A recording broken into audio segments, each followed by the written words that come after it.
Hey everybody, welcome back to the Bimmer barn. Today we're going to be working on my E53 X5 and doing a cooling system rebuild on this M54 motor. So let's go ahead now and take a look at all the parts that we're going to be replacing today, and then we'll get right to work on the car.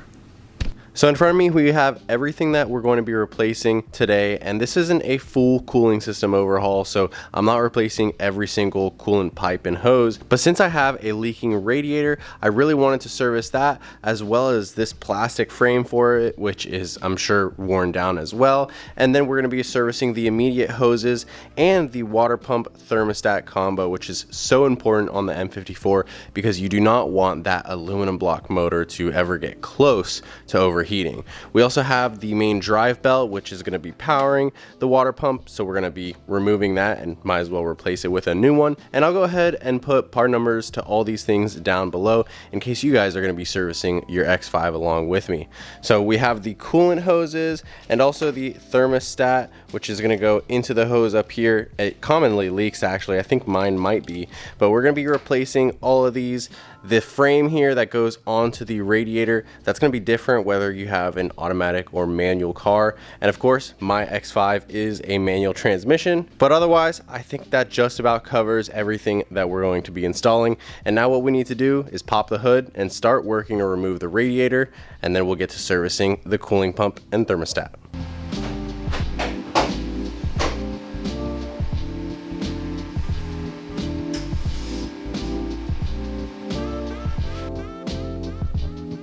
Now here on my X5 motor, you'll see that there's a missing air duct that goes to the intake box. That's already removed out of the way so you can better see the motor. But like I said, we're going to be pulling out the radiator here, so I think we'll have to remove these little reinforcements and then probably do the cooling tank next. And there'll be like a couple of clips at the bottom there to remove it. And then we'll also have to remove the fan clutch assembly, which can be a pain, but I do have the special 32mm spanner wrench, and I'll link one of those down below for those of you guys that are following along and need a water pump wrench. But yeah, now let's go ahead and start disassembling everything, and hopefully it all comes out clean and I don't end up taking a shower with coolant.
So now we've got the entire front radiator apart, removed from the car, and I've made a mess with some of the coolant here. But unfortunately, while the coolant is the correct color, we have all this glitter in the pan here, which tells us that our water pump has probably grenaded itself, or maybe this was from the last one and it's still just washing itself out.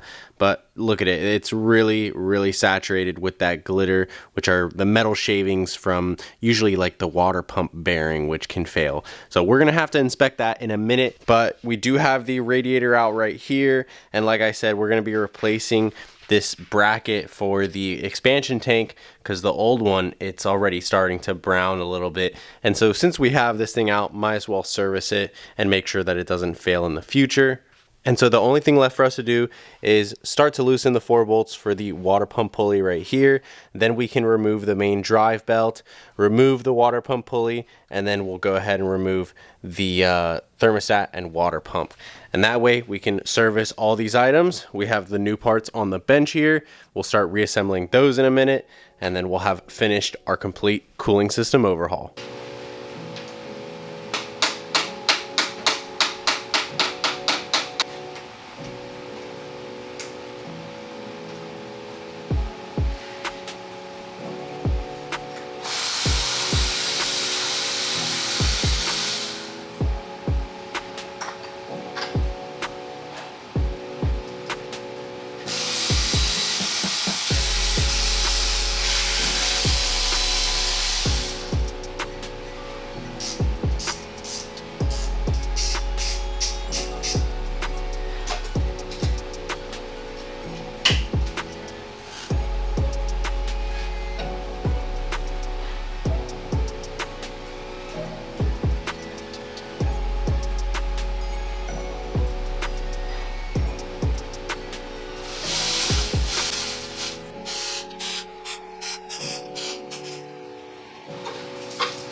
Now here's what we were expecting to see. Looks like an original made in Germany water pump. This might have been replaced, but it is a BMW part. And I'm not a huge fan of the design. As you can see, not only did this thing probably have a failing bearing, but also you can see that there's literally rust on the impeller blade right here. And I think it's because this thing is like fully made out of steel. So you've got all that rust building up, and it's gonna make the impeller inefficient. And our new one is made out of aluminum, so it should not deteriorate or rust, and it should last a lot longer. It's also a much better design. It looks like it'll move more water, and I think it's like something like 30% more.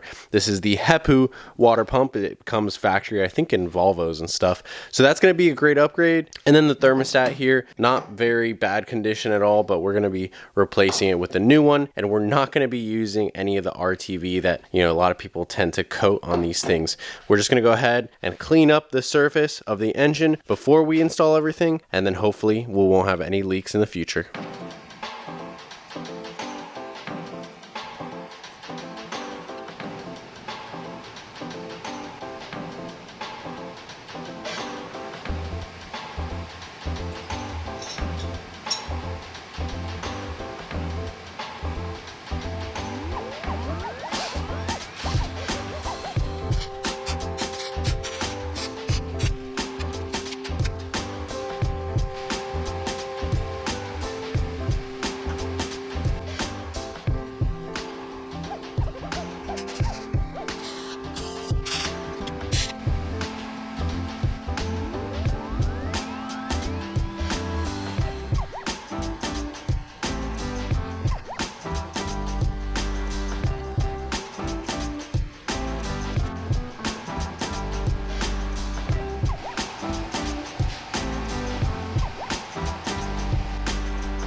So we've got everything back buttoned up together, and I just wanted to run through a basic cooling system bleeding procedure for you guys. You'll see on most of these older BMWs there's like a bleeder screw up here, and you're supposed to loosen this in order to let the air escaping from the system as you put your coolant in it. So you can see there's a little bobbing indicator here, and it's floating all the way up. We're gonna go ahead and try to fill up with all the coolant that came out of the system. So I do want to get the rest that's in that jug there, and then we'll probably start up the car and we will go ahead and tighten this bleeder screw so that the fluid will actually go back into the top of the expansion tank here, and you'll be able to see it squirting out because the water pump is going to be pressurizing.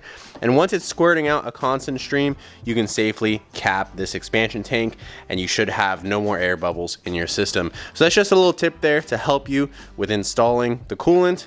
And I hope that this video has helped you guys out in terms of replacing your radiator and water pump thermostat.